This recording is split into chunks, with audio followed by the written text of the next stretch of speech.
This handshake was the hope of peace between Palestine and Israel. And this is what the map was supposed to look like. But this is the reality. The Oslo Accords that defined the end of the occupation in the Gaza Strip and the West Bank were signed in 1993. It was the moment that the Palestinian Liberation Organization recognized the State of Israel, and Israel recognized the PLO. The Accords aimed to set up the Palestinian Authority as an interim government. That interim government was supposed to transform into a permanent one after the Palestinian Independent State was established in Gaza in the West Bank by 1999. The two sides were given 5 years to come up with a final agreement that would lead to a two-state solution. But now, years after the due date, Palestinians still don't have a state. To understand why, we first need to dig deeper into the agreement, then understand what has happened since on both sides. The Oslo Accords were signed after several secret meetings were mediated by Norway for over a year. Popularly called Oslo I, they established the Palestinian Legislative Council, which would be democratically elected and meant self-governance for Palestine. They also set parameters for the gradual withdrawal of Israeli forces from parts of Gaza and the West Bank, which has been under illegal occupation since 1967.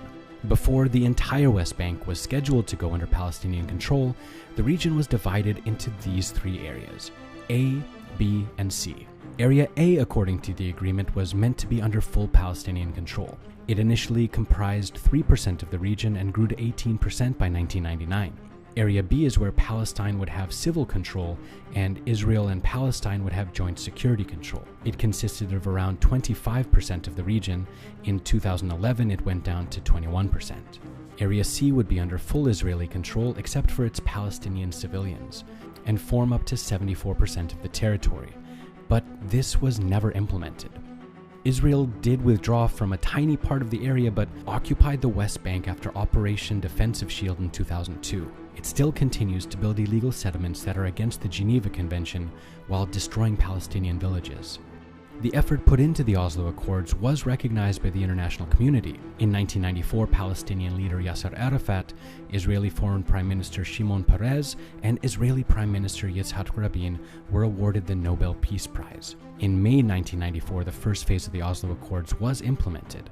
Israel and the PA signed the Cairo Agreement, giving Palestinians control over parts of Gaza and Jericho. Then in 1995, a second agreement was finalized in the city of Taba, Egypt. That would give the PA additional territories in the densely populated West Bank. But the Oslo Accords have not even come close to being realized in any meaningful way. First, they were opposed by many Palestinians and Israelis. An ultranationalist Israeli who allegedly opposed the Accords assassinated Yitzhak Rabin. Palestinians criticized the PLO for agreeing to give Israel access to over 71% of the aquifer's water in the West Bank, while Palestinians were granted only 17%. Some also claimed that the agreement curtailed Palestinian economic capacity because it kept Israel in control of the land, water, and borders. Benjamin Netanyahu's Likud party won the election in 1996, but from the very beginning, they had been bitterly opposed to the deal with the PLO. Netanyahu has repeatedly denounced the accord as a violation of the historic right of the Jewish people to the land of Israel, and as a mortal danger to their security. In 2000, Israel and the PA tried to negotiate a permanent agreement at Camp David in the US. The attempt essentially failed.